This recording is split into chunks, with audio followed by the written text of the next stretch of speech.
A constant force F is equals to m2g upon 2 is applied on the block of mass m1 as shown in figure. The string and the pulley are light and the surface of the table is smooth.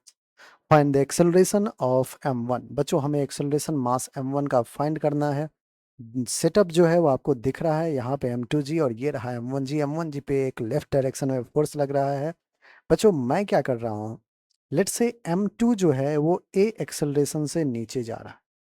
Since m2 और m1 दोनों same string से connected है, जो string जो है ideal string है, पुली जो है वो भी लाइट है, तो मास है नहीं स्ट्रिंग में, टेंशन हर एक पॉइंट पे सेम होगा. टेंशन अगर सेम होगा बच्चों तो यहाँ टेंशन T लगेगा, अगेन यहाँ भी टेंशन क्या होगा, सेम T ही होगा. अगर m2 a एक्सेलरेशन से नीचे जा रहा है तो m1 को a एक्सेलरेशन से राइट की तरफ जाना पड़ेगा. मानते हैं बच्चों ये चीजें? बिल्कुल. सरफेस स्मूथ है, कोई फ्रिक्शन वगैरह है नहीं.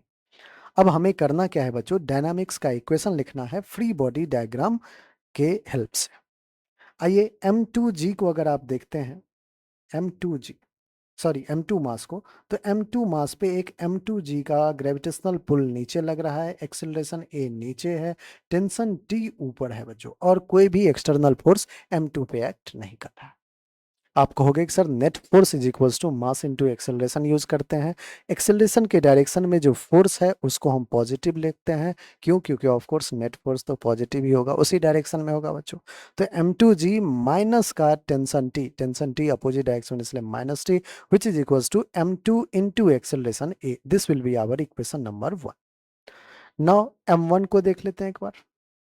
m1 मास का फ्री बॉडी डायग्राम जब बच्चों आप बनाओगे तो आप कहोगे कि सर m1 पे एक तो नॉर्मल रिएक्शन टेबल का सरफेस ऊपर लगा रहा है, नीचे m1g लगा रहा है, इस डायरेक्शन में टेंशन T लग रहा है, इस डायरेक्शन में अप्लाइड फोर्स F लग रहा है.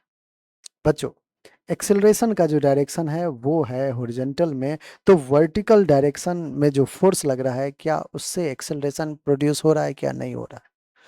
तो नॉर्मल और m1g का तो कोई काम ही नहीं है डायनामिक्स इक्वेशन में, क्योंकि उस डायरेक्शन में मोशन हो ही नहीं रहा है. तो काम किसका है बच्चों? फिर आप कहोगे हॉरिजॉन्टल डायरेक्शन में काम है. हॉरिजॉन्टल डायरेक्शन में एक्सेलरेशन का डायरेक्शन क्या है बच्चों? राइट है. तो नेट फोर्स भी किधर लग रहा होगा? राइट डायरेक्शन में. राइट डायरेक्शन में हमारा कौन सा फोर्स है? टेंशन है. क्या टेंशन को प्लस के साथ लिखेंगे? लिख दिया. क्या माइनस का फोर्स अप्लाइड फोर्स F लिखना होगा? क्योंकि applied force F opposite direction में, इसलिए minus N, which is equals to mass m1 into acceleration a. This will be our equation number 2. And what we have to calculate is acceleration. अगर बच्चों acceleration find करना है तो tension का हमें कोई काम नहीं है. तो मैं क्या कर रहा हूं बच्चों, ऐड कर रहा हूं इक्वेशन 1 एंड 2 को.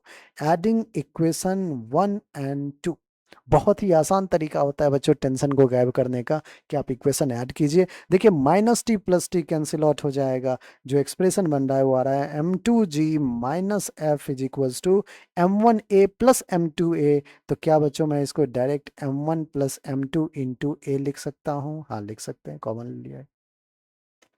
क्या बच्चों मुझे m2g माइनस एफ की अब वैल्यू पुट कर देनी चाहिए? हाँ पुट कर देनी चाहिए. एफ की वैल्यू कितना है बच्चों? m2g/2.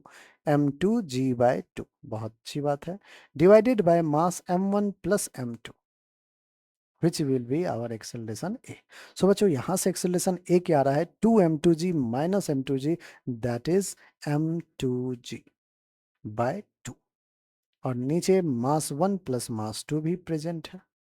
तो बच्चों हमारे पास जो एक्सेलरेशन आ रहा है वो आ रहा है m2g upon 2 times of m1 plus m2. ये एक्सेलरेशन आ गया, और यही एक्सेलरेशन जो है बच्चों वो हमें पूछा भी था, यही हमारा करेक्ट आंसर है. आई होप बच्चों हर एक स्टेप आपको बहुत अच्छे से समझ में आ गया होगा. ठीक है. अगर आपने अभी तक चैनल सब्सक्राइब नहीं किया है बच्चों तो फटाफट चैनल सब्सक्राइब कर ले, और पसंद आ रहा है बच्चों तो आप लाइक कमेंट करके